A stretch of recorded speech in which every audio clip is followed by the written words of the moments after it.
आज हम लोग जो है क्वाड्रेटिक इक्वेशन का कंसेप्ट के साथ साथ जो है हम लोग सीखेंगे प्रॉब्लम को कैसे हम लोग को बनाना है। ठीक है, जैसे कोई भी इक्वेशन, जैसे मान लीजिए आपको लिखा हमने ax² plus bx plus c equal to 0। ये जो इक्वेशंस है, ये इक्वेशंस मान लेंगे हम लोग के लिए, हम लोग उसको मानेंगे कि x का हमने एक इक्वेशंस लिया है। ठीक है, जिसमें a b c पैरामीटर्स है। ये क्या है? पैरामीटर्स है। ये पैरामीटर्स जो है वेरिएबल पैरामीटर्स है। जैसे मान लीजिए आपको ऐसे लिखते हैं 2x² plus 3x minus 4 is equal to 0। ये है क्वाड्रेटिक इक्वेशंस, जिसमें क्या इसका जो कोफिशिएंट्स है वो क्या है? 2, 3, -4 जो है वो कांस्टेंट है। ठीक है, कांस्टेंट है, वो टर्म नहीं कांस्टेंट है। ठीक है, ये आपका न्यूमेरिकल वैल्यू हुआ।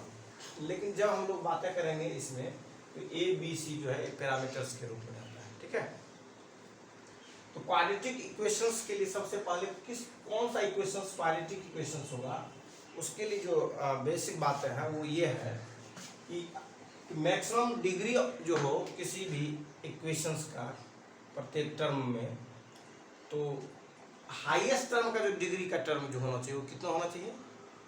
2 होना चाहिए। कितना होना चाहिए? 2 होना चाहिए। तो इसका जो टर्म का जो हाईएस्ट डिग्री है, इसका हाईएस्ट डिग्री कितना है? 2 है। तो जो x² है, इसलिए चूंकि x पर पावर 2 है, तो इस टर्म की डिग्री कितनी हो गई? 2 हो गई। डिग्री कितनी हो गई? 2 हो गई।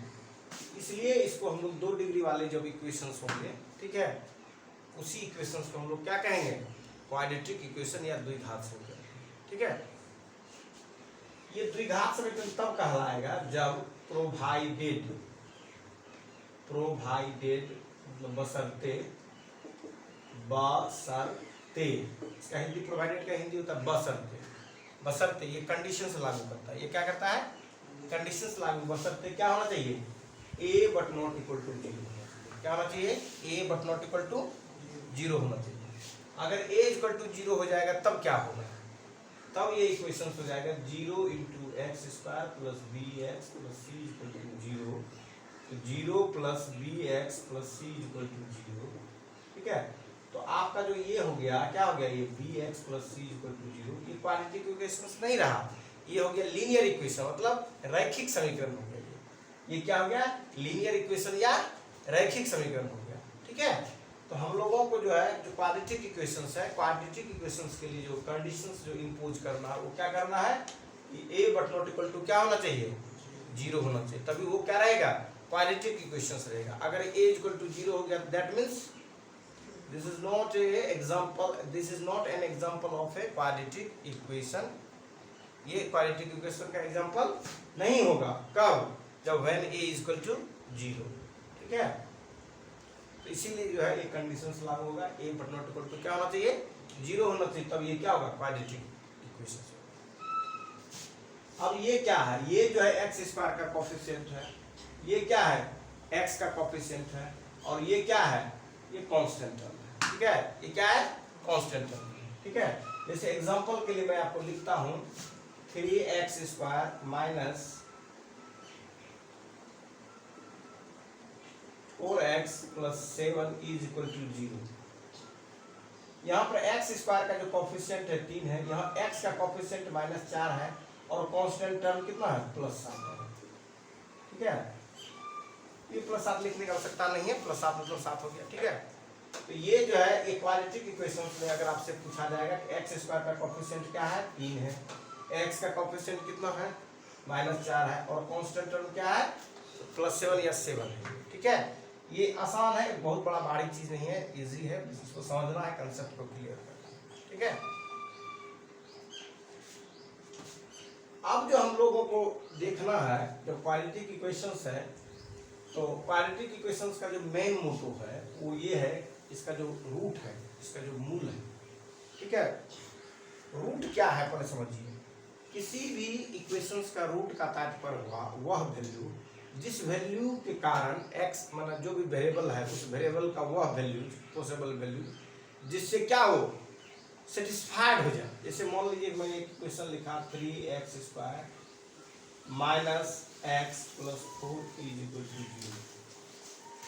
ठीक है, क्या मैंने लिखा? -3 ऐसे लिखे 3x² minus x plus 4 is equal to 0। ठीक है, या माइनस लिख दिए -3x² minus x plus 4 is equal to 0। कुछ भी मैंने इक्वेशन जो लिखा, ठीक है, उस इक्वेशन में कहेगा कि ये इक्वेशंस दिया हुआ आपके पास। ठीक है, अब कहेगा इस इक्वेशन का रूट क्या होगा। मान लीजिए इसका रूट अल्फा रहे, बीटा रहे, तो इसके कहने का तात्पर्य हुआ कि x के जगह पर अल्फा पुट कर देंगे और x के जगह पर बीटा पुट कर देंगे, तो पुट करने के बाद कितना होगा? इस इक्वेशन को क्या करेगा? संतुष्ट करेगा। क्या करेगा?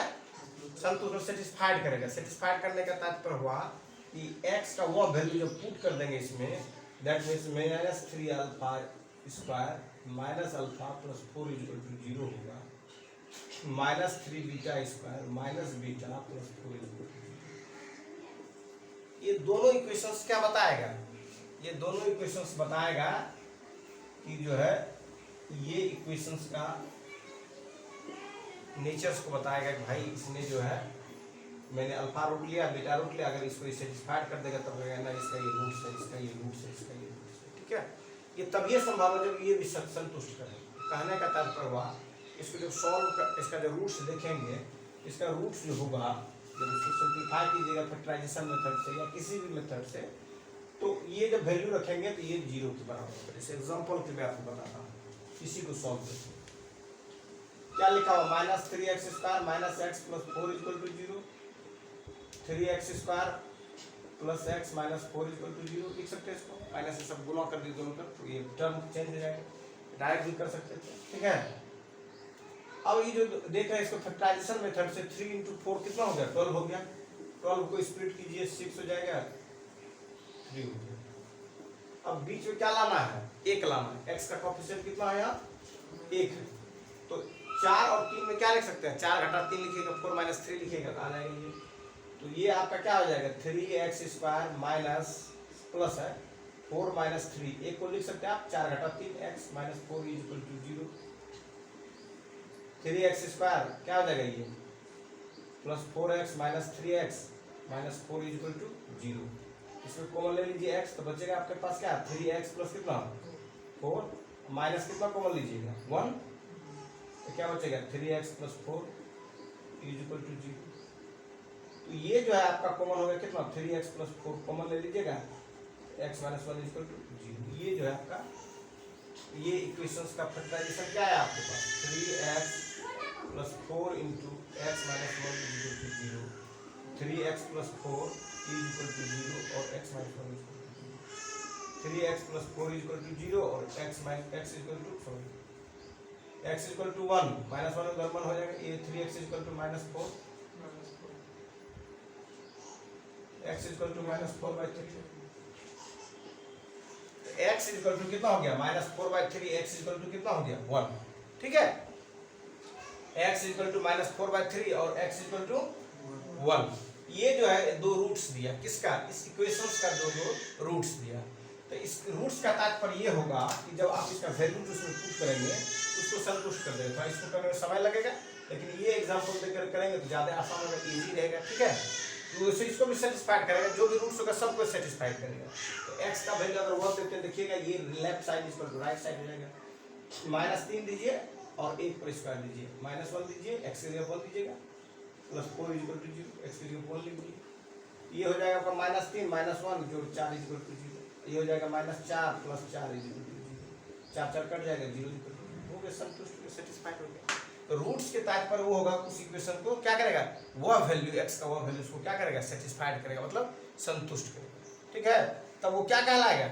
रूट्स कहलाएगा। तब क्या कहलाएगा? वो रूट्स कहलाएगा।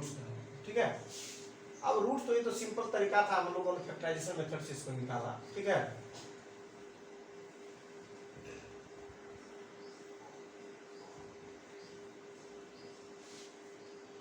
इसका जो बेसिक जो कंसेप्ट है, जिस कंसेप्ट पर हम लोग प्रॉब्लम को बनाएंगे उसका एक झलक मैं आपको बता देता हूँ कि ए बी अगर रियल नंबर है, A and B are real numbers, ठीक है, ये रियल नंबर्स है, तब क्या होगा? ए इंटू बी अगर ग्रेटर देन इक्वल टू 0 है, A B A into B greater than equal to zero रहे, तब ये इंप्लाइज करेगा कि A greater than equal to zero and B greater than equal to zero, ठीक है। और एक लाइन दे देंगे, इसका मतलब हो गया और, इसका मतलब क्या हो गया और मतलब यूनियन, और एंड का मतलब क्या होता है इंटरसेक्शन, ठीक है। A less than zero and B less than equal to zero, दो बातें आएगी, ठीक है। कि अगर A into B greater than equal to zero, A greater than equal to zero and B greater than equal to zero. अब देखिए इसमें अगर ले लिया आपने, क्या ले लिया है, greater than and equal to ले लिया है, ठीक है। तो ऐसी परिस्थिति में जो है आप जो है यहाँ पर इक्वल टू छोड़ दीजिए इसको, ठीक है, यहाँ पर छोड़ दीजिए। इसके लिए जो है सिंपली इसको इस केस में ज़्यादा समझना अच्छा रहेगा, क्योंकि जब जीरो के बराबर होगा तो हम अलग एक नियम बता देंगे, ठीक है। A into B greater than zero है, तो A greater than zero and B greater than zero, और या A less than zero and B less than zero. लेकिन जब ये जीरो के बराबर होगा A into B is equal to zero, तब क्या होगा, तब सिंपल फंडा ए इक्वल टू जीरो होगा या बी इक्वल टू जीरो, या तो ए को जीरो के बराबर होना पड़ेगा या दो में किसी को जीरो के बराबर होना पड़ेगा, दोनों जीरो हो जाएगा तो पर भी सही है। जैसे उदाहरण के लिए मैं बताता हूँ, जैसे जीरो गुना जीरो क्या हो जाएगा, जीरो हो जाएगा, सेटिस्फाइड हो गया। अब जीरो इंटू ए दीजिए, क्या होगा, जीरो हो जाएगा। ए इंटू जीरो दीजिए, जीरो हो जाएगा, वो भी जीरो होगा, ठीक है। जैसे ए इंटू बी दिए, जीरो हो जाएगा, ए इंटू जीरो दिए, जीरो हो जाएगा, समझ में आया। ये बातें जो है जीरो के लिए इस तरह से बातें लागू होगी, क्या होगी, या तो ए इक्वल टू जीरो होगा या बी इक्वल टू होगा या दोनों जीरो हो सकता है, ठीक है। तो ये सिंपल चीज था इसमें, ठीक है। अब आगे जो हम लोग देखते हैं कि कोई भी क्वाड्रेटिक इक्वेशन जो है उसको सॉल्व करते हैं, उसका जो बेसिक फंडास है उस बेसिक फंडा को देखते हैं। जैसे देखिए A X square plus B X plus C equal to zero, इसको जो कंप्लीटिंग स्क्वायर मेथड से हम लोग आसानी से इसको जो है फार्मूलाज को हम लोग क्या कर सकते हैं, निकाल सकते हैं। देखिए इसमें एक्स स्क्वायर है ही, अगर ए से गुना कर देंगे तो ए स्क्वायर एक्स स्क्वायर हो जाएगा, एक टर्म ही बन जाएगा, परफेक्ट स्क्वायर बनाने में या कंप्लीट स्क्वायर बनाने में आपको मदद मिलेगी, ठीक है। ए से दोनों तरफ गुना कर दीजिए, क्या हो जाएगा, ये A square X square plus A B X plus A C equal to zero. इससे हमने क्या किया, दोनों तरफ गुना कर दिया है, ठीक है। क्योंकि ए को जीरो से गुना कीजिएगा तो जीरो ही रहेगा, क्योंकि जीरो में जो है एब्जॉर्प्शन प्रॉपर्टी होता है, zero into something equal to zero, ठीक है। इसमें क्या होता है, एब्जॉर्प्शन प्रॉपर्टी। लेकिन ये क्या होना चाहिए, फाइनाइट होना चाहिए, इनफाइनाइट हो जाएगा तब नहीं। ये क्या होना चाहिए, ये फाइनाइट होना चाहिए, for a being finite, for a being finite value अगर ए का हो तब zero into a equal to क्या होगा, जीरो होगा, ठीक है। अगर इनफाइनाइट हो जाएगा तब चेंज हो जाएगा, तो बदल जाएगा। तो जीरो में जो था एब्जॉर्प्शन इंटू जीरो होगा तो जीरो ना होगा, नहीं बेटा ऐसा नहीं है, zero into infinite equal to zero, ये गलत बात है, ठीक है, समझ में आया। इसको कहते हैं इनडिटरमिनेट फॉर्म, ऐसा अगर रहे इसको कहते हैं इनडिटरमिनेट फॉर्म। और लिमिट में जब पढ़ेंगे तो इसका वैल्यू अलग अलग लिखिएगा, ठीक है। कभी एक आएगा, कभी दो आएगा, कभी चार आएगा, कभी 10 आएगा, कभी कुछ भी हो सकता है। तो इनडिटरमिनेट फॉर्म ऐसा इसलिए है कि इन्फिनिटी को आप जीरो है, इन्फिनिटी को एक बटे जीरो लिख सकते हैं, फिर वो जीरो है, इन्फिनिटी को आप 2/0 भी लिख सकते हैं, इन्फिनिटी को, ठीक है। इसीलिए इनडिटरमिनेट में है, समझ रहा, इसलिए जीरो नहीं लिख सकते, ठीक है। इसीलिए इनडिटरमिनेट फॉर्म कहते हैं उसको, ठीक है। A X square A B X plus A C equal to zero, ये क्या हो जाएगा, ए एक्स पर whole square plus A B X plus A C equal to zero. इसको कर दिया हम लोगों ने ए इंटू एक्स पर होल स्क्वायर कर दिया, दोनों को गई। और चूंकि ए एक्स का स्ट्रक्चरिंग इसको कर दीजिए, पहले लिख दीजिए आप ए एक्स, फिर क्या लिखिए बी लिख दीजिए। अब इसको फार्मूला में जो था 2ab होता है, जैसे मान लीजिए हमको लिखना है m प्लस n पर होल स्क्वायर, तो क्या लिखेंगे आप, m square plus n square plus 2mn, यही लिखेगा, या लिखेगा आप m square plus 2mn plus n square, ये लिखेगा, मीटर लिखेगा तो ऐसे लिखेगा, ठीक है 2mn प्लस क्या दीजिएगा n स्क्वायर। तो आपके पास जो है ए एक्स तो हो गया, ये एक्स एक्स आ गया, इसमें अगर 2 आप दे देते हैं, अब बी की जगह बी बटे 2 लिख देते हैं, तो फॉर्मूला आपको बनाना आसान पड़ जाएगा, नहीं हो जाएगा। जैसे ये 2 कट गया, वही रहा स्ट्रक्चर। तो नेक्स्ट टर्म में क्या करेंगे, फिर वही जो आपको बताया कि जोड़ देंगे किसको भी, इसमें जो है इसको लिख देंगे ए एक्स पर होल स्क्वायर, ए इंटू एक्स पर होल स्क्वायर और 2ax into B by 2 plus इसको दे देंगे b बाई 2 पर होल स्क्वायर माइनस दे देंगे b बाई 2 पर होल स्क्वायर, एक बार जोड़ दिए एक बार घटा दिए, ठीक है, plus ac is equal to 0, ठीक है। अब देखिए आपका एक फॉर्मूला ये बन रहा है, क्या बन गया ये फॉर्मूला, ये बन गया आपका ax प्लस b बाई 2 पर होल स्क्वायर, ठीक है, ax प्लस b बाई 2 पर होल स्क्वायर, फिर बचेगा आपके पास क्या b square by 4 plus ac is equal to 0 ना, इतना हो गया नहीं, कंप्लीटिंग करेंगे तो क्या हो जाएगा बताइए, यही आएगा ax प्लस b बाई 2 पर होल स्क्वायर माइनस कितना b square by 4 plus ac।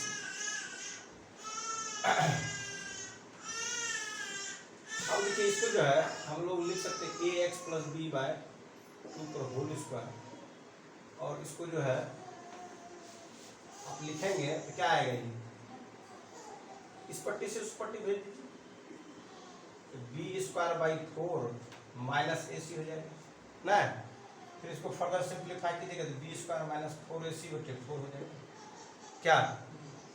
अब इसका रूट जैसे उधर दीजिएगा, स्क्वायर जैसे इधर खत्म कीजिएगा तो क्या हो जाएगा ये ax plus b by 2 equal to root under B square minus 4ac by 4, ठीक है। और इसको जब फर्दर तोड़िएगा तो 4 का क्या हो जाएगा प्लस माइनस 2 हो जाएगा, प्लस माइनस 1 बटे 2 क्या हो जाएगा बी स्क्वायर माइनस 4ac ना, प्लस माइनस 1 बटे 2 और क्या हो गया B square minus 4ac by 2। अब इतना बराबर जो है आपको ये दिख रहा है दिख रहा है नहीं, कोई दिक्कत। अब देखिए ये जो है आपका इसके बराबर है कौन, ax प्लस बी बाई 2, ये इज इक्वल टू क्या है, ये is equal to plus minus 1 बटे 2 root under B square minus 4ac,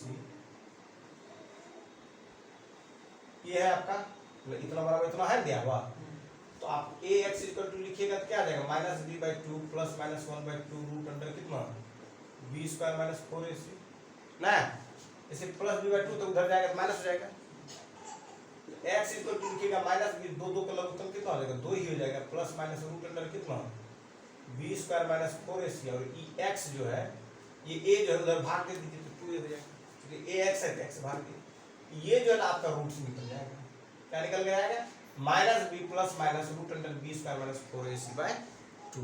मैंने आपको पहले ही बताया था कि क्वाड्रेटिक इक्वेशन तभी है जब क्या हो a but not equal to 0 हो।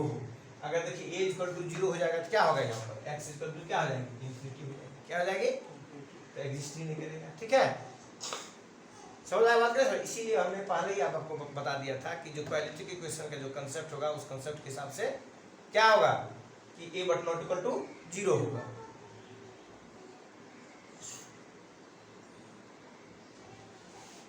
ठीक है कोई दिक्कत नहीं। ये रूट्स का जो बेसिक कंसेप्ट है, ठीक है बेटा, ये रूट्स का क्या है, ये बेसिक कंसेप्ट, ये रूट्स का क्या है बेसिक कंसेप्ट। तो क्या है x equal to minus B plus minus root under B square minus 4 B square minus 4ac by 2a, ये जो है ना आपका इसी में चूंकि प्लस माइनस दो ठो वैल्यू है, तो एक वैल्यू को हम लोग क्या मान लेते हैं अल्फा मान लेते हैं, और दूसरे वैल्यू को क्या मान लेते हैं हम लोग बीटा मान लेते हैं। तो क्या आ जाएगा अल्फा इक्वल टू क्या आ जाएगा minus B plus root under कितना B square minus 4ac by 2a, और बीटा को हम लोग क्या मान लेते हैं minus B minus root under कितना B square minus 4ac by 2a। इसमें जो है minus B by 2a minus B by 2a इस पर कोई प्रभाव नहीं पड़ेगा, दोनों में सेम है।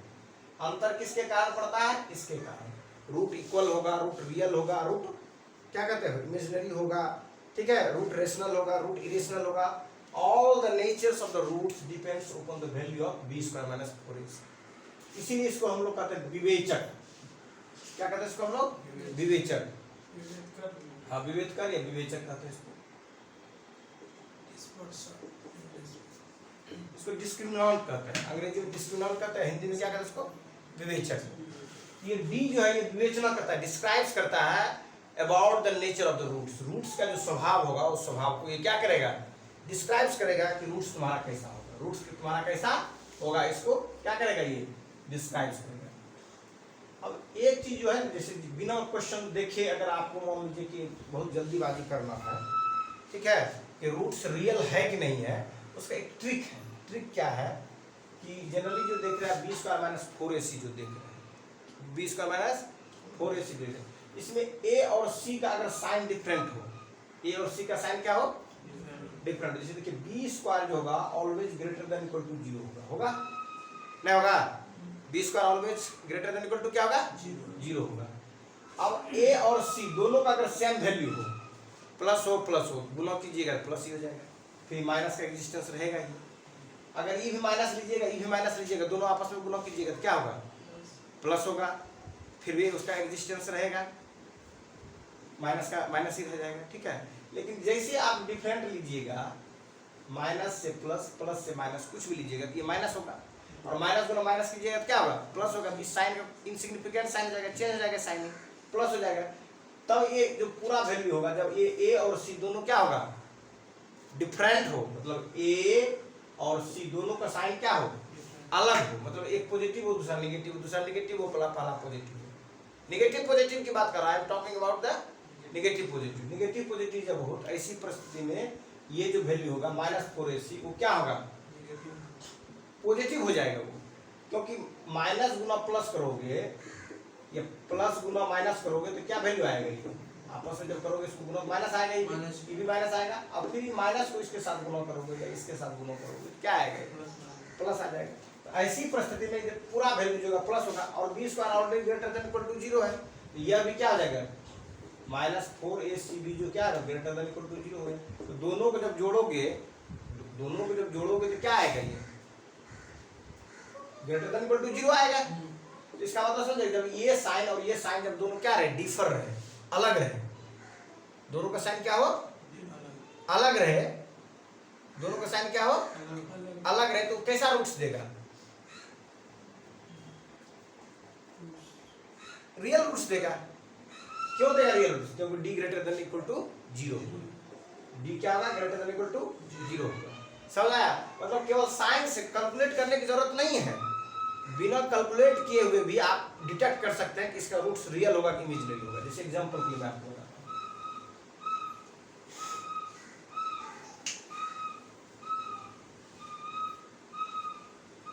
जैसे मैं आपको लिख दिया 4x² -3x + 7 = 0, ठीक है। तो इसमें जो है ए है और क्या है? ये सी है, दोनों का साइन क्या है? सेम है। तब हम लोग नहीं पता कर सकते अभी तुरंत, बिना कैलकुलेट किए नहीं पता कर पाएंगे कि रूट्स इसका रियल होगा कि इमेजिनरी होगा, दोनों हो सकता है, ठीक है। लेकिन जैसे यहाँ पर अगर माइनस लगा देंगे तो ये तय हो गया, तो रूट क्या होगा इसका? ये रियल रूट होगा, क्योंकि दोनों क्या कर गया? डिफर कर गया। ये इसका रूट क्या होगा? इसका रियल होगा। जैसे यहाँ माइनस दे, यहाँ माइनस दे दीजिए, अपोजिट साइन हो गया, तो रूट्स क्या होगा? इसका रियल होगा। मतलब समझे? यहाँ क्या, यहाँ प्लस माइनस कुछ भी इससे कोई फर्क नहीं पड़ता, प्लस माइनस कुछ भी दो इसमें, ठीक है, प्लस माइनस कुछ भी दो इससे, इट डजंट मैटर, प्लस वाला भी रहेगा, माइनस वाला भी, इससे कोई फर्क नहीं पड़ने वाला है। लेकिन इस दोनों का साइन अगर बदल गया, जैसे ये हो गया आपका प्लस और ये हो गया माइनस, तो ऊपर में क्या होगा? रूट्स रियल होगा। ये हो गया आपका प्लस और ये क्या हो गया आपका माइनस, इसका रूट्स क्या होगा? रियल होगा। लेकिन अगर दोनों का साइन सेम हो जाए, दोनों का साइन क्या हो जाए? सेम हो जाए, तब हमें क्या करना पड़ेगा? तब कैलकुलेशन करना पड़ेगा, ये इमेजिनरी होगा कि रियल होगा, ठीक है। समझ आया बात? नहीं समझ में आया? ये तब कैलकुलेशन करने की आवश्यकता है। रूट्स के नेचर अगर तो केवल आपसे पूछा जाए रूट्स कैसा होगा, तो इसका तो डिटरमाइन बिना किए कैलकुलेशन किए नहीं कर सकते हैं, इसके लिए तो करना पड़ेगा कैलकुलेशन। इसके लिए क्या करना पड़ेगा? कैलकुलेशन। लेकिन जैसे यहाँ अगर आपको साइन माइनस दे दिया, आप समझ जाएंगे रूट्स क्या है? रियल है, रिजल्ट इज आउट, समझ गए? लेकिन जैसे आपके साइन दोनों सेम अगर आ जाएगा तब क्या हो जाएगा ये, तब हमें डी निकालने की जरूरत पड़ेगी। समझ में आया?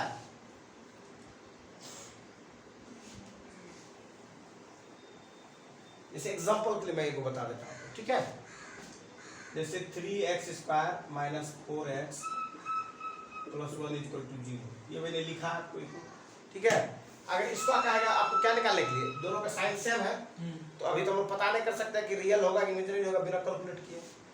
यहाँ पर देखिए a इक्वल टू कितना है, 3 है, b इक्वल टू कितना -4x, c इक्वल टू 1 है, d बराबर होता है b² माइनस 4ac। b की जगह कितना लिखिएगा -4 पर स्क्वायर दीजिएगा, 4 दीजिए, a की जगह 3 दीजिए, c की जगह 4, ठीक है?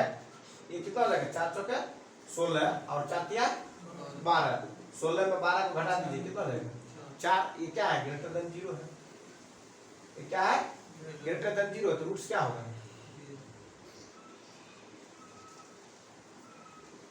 रूट्स क्या होगा, रियल होगा, ठीक है? रूट्स क्या होगा, रियल होगा, ठीक है? रूट्स क्या होगा, रियल होगा। लेकिन ये इमेजिनरी भी हो सकता है, जैसे इसका वैल्यू अगर चेंज कर देंगे तो हो जाएगा, जैसे यहाँ 4 दे, फिर यहाँ 4 दे दीजिए, जब ऐसे यहाँ 4 दीजिएगा तो यहाँ पर 4 हो जाएगा, यहाँ पर 4 हो जाएगा, फिर यहाँ पर कितना 3 दिए हैं, तो यहाँ 4 दीजिएगा, 4 तो 16, 16 48 हो जाएगा, यहाँ पर क्या हो जाएगा, नेगेटिव वैल्यू हो जाएगा, तब यहाँ रूट्स क्या होगा, रियल नहीं होगा, तब क्या होगा, इमेजिनरी हो जाएगा। समझ आया? तो तब हम लोगों की क्या करती है, जरूरत पड़ती है कैलकुलेशन से करने की जरूरत पड़ती है, ठीक है? क्या करने की जरूरत पड़ती है, कैलकुलेशन करके ही हम लोग तब पता करते हैं, ठीक है? तो ये आपका मैंने रूट्स के नेचर्स के बारे में बताया, कैसे पता कीजिएगा रियल है कि इमेजिनरी, ठीक है? अब देखिए d इक्वल टू आपने जो लिखा b² माइनस 4ac, अगर ये परफेक्ट स्क्वायर हो, जैसे इसका वैल्यू अगर 4 आ जाए, 1 आ जाए, 9 आ जाए, ठीक है, 16 आ जाए, 25 आ जाए, तो ये जो देगा रूट्स जो देगा तो क्या रूट्स देगा, रेशनल रूट्स देगा। क्या देगा, रेशनल रूट्स देगा। कब, जब abc ax² plus bx plus c equal to 0, इस समय ये रेशनल होता है, मतलब ये भी रेशनल होना चाहिए, abc भी रेशनल होना चाहिए, तब ये बात अलग होगी। मान लो abc में ही इरेशनल है तो दिक्कत होगी, ठीक है? ये सभी abc भी रेशनल होना चाहिए, और तब जो है अगर मान लीजिए b² माइनस 4ac क्या हो, परफेक्ट स्क्वायर हो, मतलब 9 हो, 4 हो, 11 हो, 25 हो, 16 हो, या 1/16 हो, तब ऐसे परिस्थिति में क्या देगा, ये रियल रूट्स देगा, ठीक है? ये क्या देगा, रियल नहीं, मतलब रेशनल रूट्स देगा। क्या देगा, ये रेशनल रूट्स देगा, नहीं तो क्या देगा, इरेशनल रूट्स देगा, ठीक है? क्लियर हो गया कंसेप्ट? d इक्वल टू 0 अगर हो तो रूट्स क्या होगा, इक्वल होगा। रूट्स क्या होगा, d इक्वल टू 0 होगा तो रूट्स क्या होगा, इक्वल होगा। और d ग्रेटर देन 0 होगा तो क्या होगा, रूट्स क्या होगा, रियल होगा और अनइक्वल होगा। d लेस देन 0 दे तब क्या होगा, रूट्स इमेजिनरी होगा और अनइक्वल होगा, ठीक है? ये भी रियल देगा, ये भी रियल देगा, इमेजिनरी सॉरी ये भी रियल देगा, ये भी रियल देगा, और ये क्या देगा, इमेजिनरी देगा। यहाँ इक्वल देगा, यहाँ इक्वल नहीं देगा। और d जब परफेक्ट स्क्वायर हो, ठीक है, तब वो क्या देगा, रेशनल रूट्स देगा।